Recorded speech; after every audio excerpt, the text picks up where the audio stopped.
Bonjour à tous et bienvenue dans ce cours d'introduction à Docker.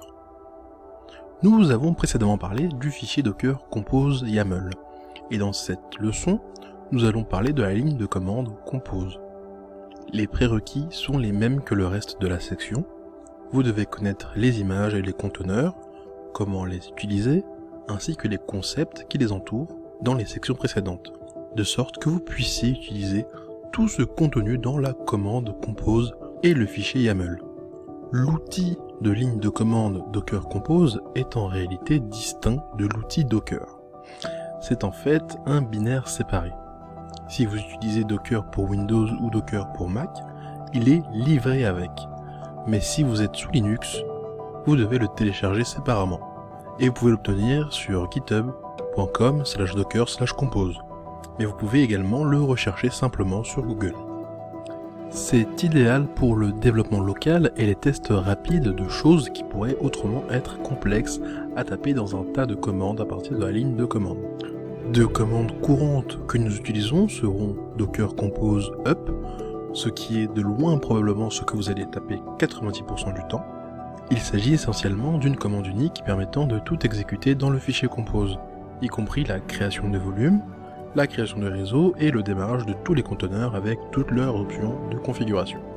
Ensuite, pour nettoyer lorsque vous avez terminé, Docker Compose Down, ce que beaucoup de gens oublient de faire, nettoiera après vous. Cela éliminera les conteneurs, supprimera les réseaux et les volumes devenus inutiles. Cela vous permet, avec ces deux commandes, d'intervenir rapidement dans différents environnements de développement. Juste pour vous donner un avant-goût, si vous aviez un projet dans lequel vous aviez le processus typique d'intégration des développeurs qui consistait à apprendre à obtenir les bons outils pour leur système, les bonnes machines virtuelles téléchargées, et les bons add-ons, et toutes les choses pour lesquelles ils devraient normalement construire un environnement répliqué avec Docker Compose, c'est aussi simple que de cloner l'environnement contenant votre fichier Compose à partir d'un repo quelque part, puis d'exécuter la commande Docker Compose Up. Cela peut vraiment être aussi simple. Je suis dans un répertoire d'exemples pour Compose. Je vais juste faire un Docker Compose Up. Mais avant de faire cela, laissez-moi vous montrer ce que c'est. Cela a deux services, ou deux conteneurs.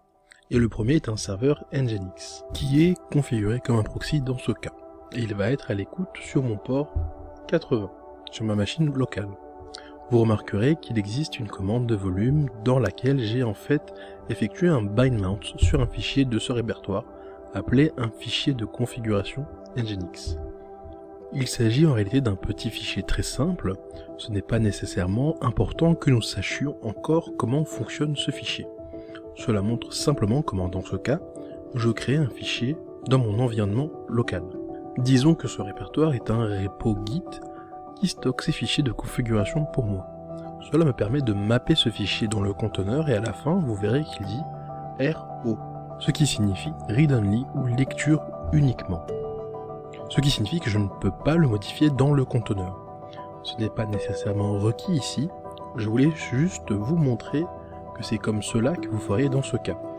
Ce fichier de configuration indique en fait à Nginx, au lieu d'être un serveur web, j'aimerais que vous soyez un reverse proxy et que vous vous asseyez devant un autre serveur, qui, dans ce cas, nous appelons notre serveur web avec son nom de service et il exécute le serveur Apache 2, qui est l'image HTTPD du repo d'images officiel sur Docker Hub.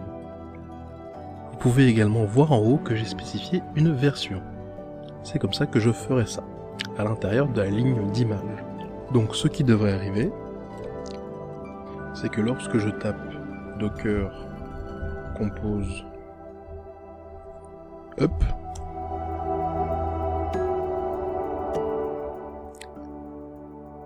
il doit démarrer les deux conteneurs. Il convient de créer un réseau privé pour les deux. Il va bind mount automatiquement ce fichier. Cela va ouvrir le port et il va commencer à décharger les logs sur mon écran.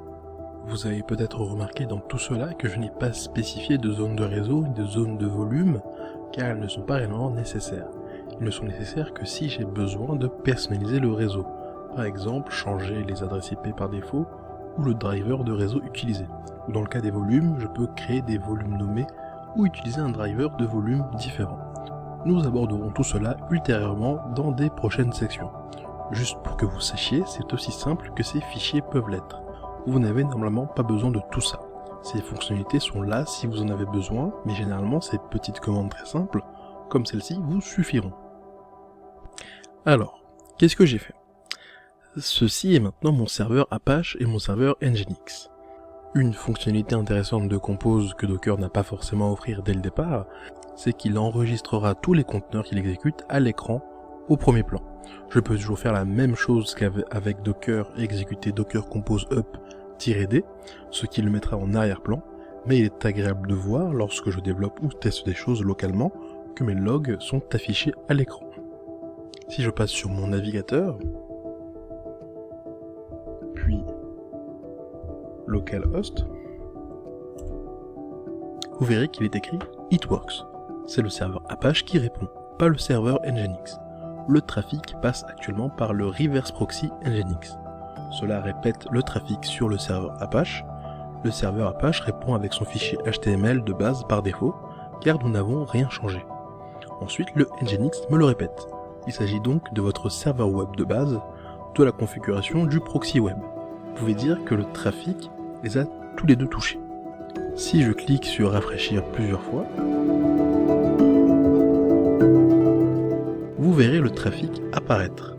Je pourrais en fait l'exécuter à nouveau avec l'option D pour l'exécuter en arrière-plan.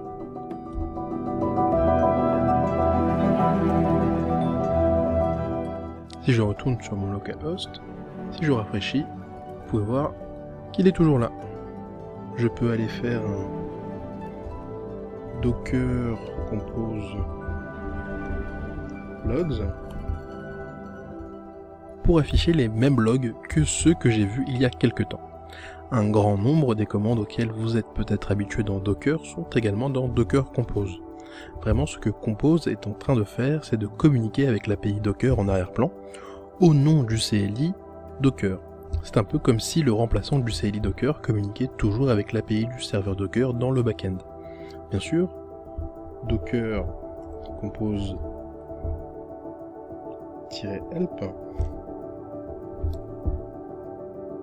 me montre toutes les commandes que je peux exécuter.